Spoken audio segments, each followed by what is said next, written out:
Good afternoon everyone. Ito po ang nabasa ko kanina yung kay Abraham, yung kwento ni Abraham. Kasi ito yung gusto kong ipa-reveal sa bawat isa sa atin. Itong message na to, ito yung sinabi ni Yahweh kay Abraham nung binata pa si Abraham. Wala pa siyang anak, wala pa si Isaac.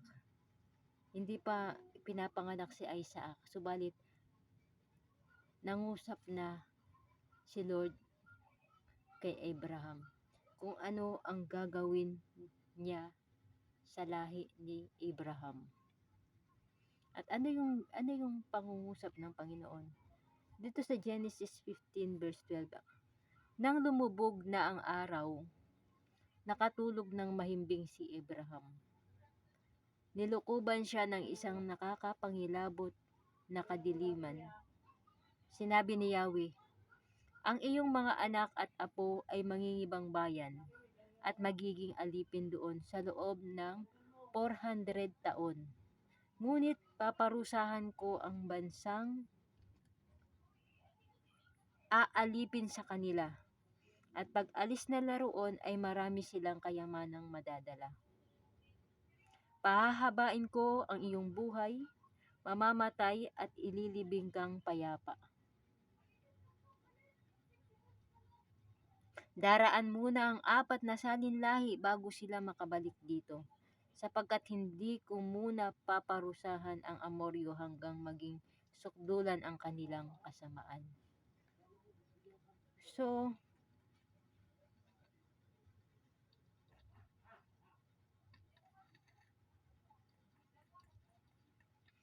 etong kwentong ito, ang gusto kong iparating sa inyo ay kwento ng pagtitiwala sa Diyos. Kasi, bago pa, wala pang anak si Abraham. Wala pa siyang anak. Subalit, kung titignan mo yung future, ginawa na ng Diyos ang future ni Abraham. Hindi pa nagkakaanak si Abraham. Wala pa si Isaac. Wala pa si Isaac nung sinabi ng Diyos na ang iyong mga anak at magiging apo ay mag-iibang bayan at magiging alipin doon sa loob ng 400 taon. Ngunit paparusahan ko ang bansang aalipin sa kanila at pag alis nila roon ay marami silang kayamanang madadala. Diba? Wala pang anak si Abraham, subalit sinabi na ng Diyos kung ano ang gagawin niya sa lahi ni Abraham. Alam mo kapatid, nangyari lahat ng ito sa lahi ni Abraham. Napunta sila sa Ehipto, madami silang maging trials, hanggang dumami yung mga propetang dumaan. Kaya nagkaroon ng maraming propeta dahil sa kwento ng mga Israelita sa kanilang kasamaan. 'Di ba sabi dito, hanggang sa maging sukdulan ng kanilang kasamaan. Madami silang mga kasalanan na ginagawa sa loob ng 400 taon hanggang sa makalabas sila sa Ehipto. Hanggang sa makuha nila ang lupang pangako. Subalit ang gusto kong iparating sa inyong mga kapatid, gusto ko magtiwala tayo sa Diyos. Gusto ko magtiwala ka sa Diyos. Kasi hindi mo pa nakikita ang future, alam na ng Diyos. Kaya nga ang gusto kong i-reveal sa iyo ngayon kapatid, ang sabi ng Panginoon, magsisi sa kasalanan. Dahil nakareveal na po ito sa Revelation. Ang mangyayari sa mga taong hindi sumusunod sa Diyos, ang sarili lang nila ang sinusunod nila, hindi tumatanggap kay Jesus Christ as their personal Savior, mayroong kahihinatnan sa judgment sa Revelation. Kung babasahin ang parusa na ibibigay ng Diyos, nakita na ng Diyos ang future. Kaya nga pina-illustrate ko sa iyo kung ano ang ginawa ni Lord. kay Abraham. Sinabi na ng Diyos kay Abraham, ano ang gagawin niya sa apo niya? Wala pa siyang anak. Na magkakaroon ng 400 years na magkakaroon muna sila ng trial sa loob ng ganyang taon bago sila umalis na dala-dala ang kayamanan. Dahil alam mo kapatid,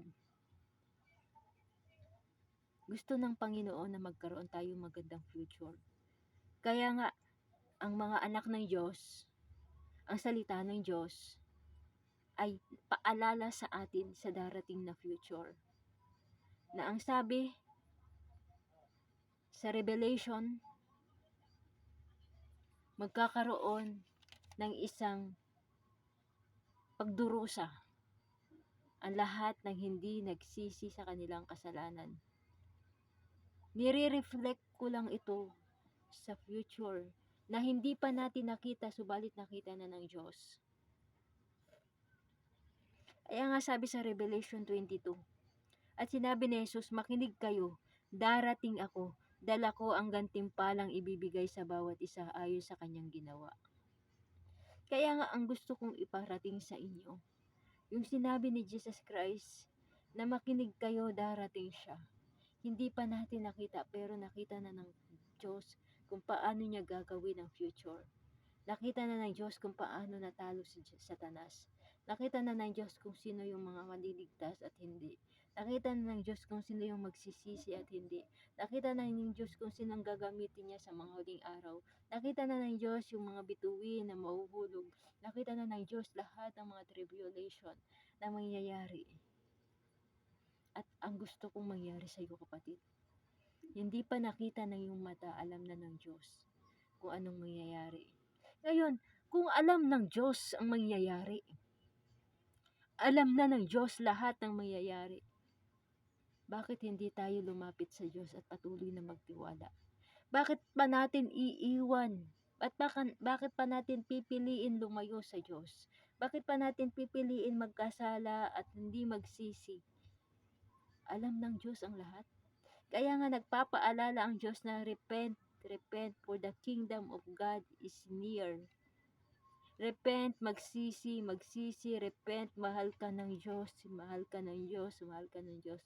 Paulit-ulit na sinasabi ng Diyos na aawa ang Diyos, nahahabag ang Diyos. Ano sabi sa Revelations 21, verse 8?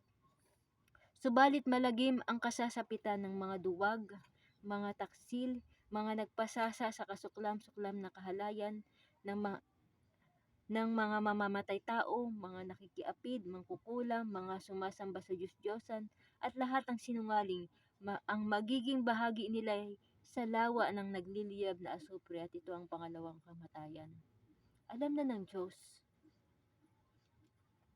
At sabi sa verse 21, verse 7, ito ang makakamtan ng magtatagumpay at ako'y magiging Diyos niya at sila'y magiging anak ko. Kapatid, piliin natin na maging Diyos ang Panginoon. Piliin natin na magtagumpay tayo sa buhay. Piliin natin na manindigan sa katotohanan. Piliin natin na sumunod sa Diyos. Piliin natin na mahalin ang Diyos. Piliin na natin na sambahin ang Diyos. Piliin natin na paglingkuran ng Diyos. Piliin natin na iwaksi ang mga bagay na hindi kalugod-lugod sa Diyos. Dahil alam na ng Diyos ang future mo. Si Abraham, binata pa siya. Wala pa si Isaac nung nag-reveal ang Panginoon sa kanya kung ano ang gagawin niya sa lahi ni Abraham. Bagamat hindi alam ni Abraham na magkakaroon siya ng anak. Subalit sinabi ng Diyos na magkakaroon ka ng isang bansang matatag. Ngayon ang bayan ng Israel.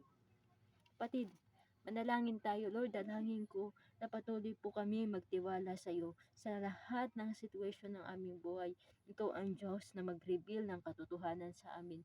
Dahil alam namin, Panginoon, na lahat ng nakita mo ay hindi pa nakita ng aming mata. Kaya nagtitiwala kami sa iyo, Panginoon, sa anumang mangyayari sa future.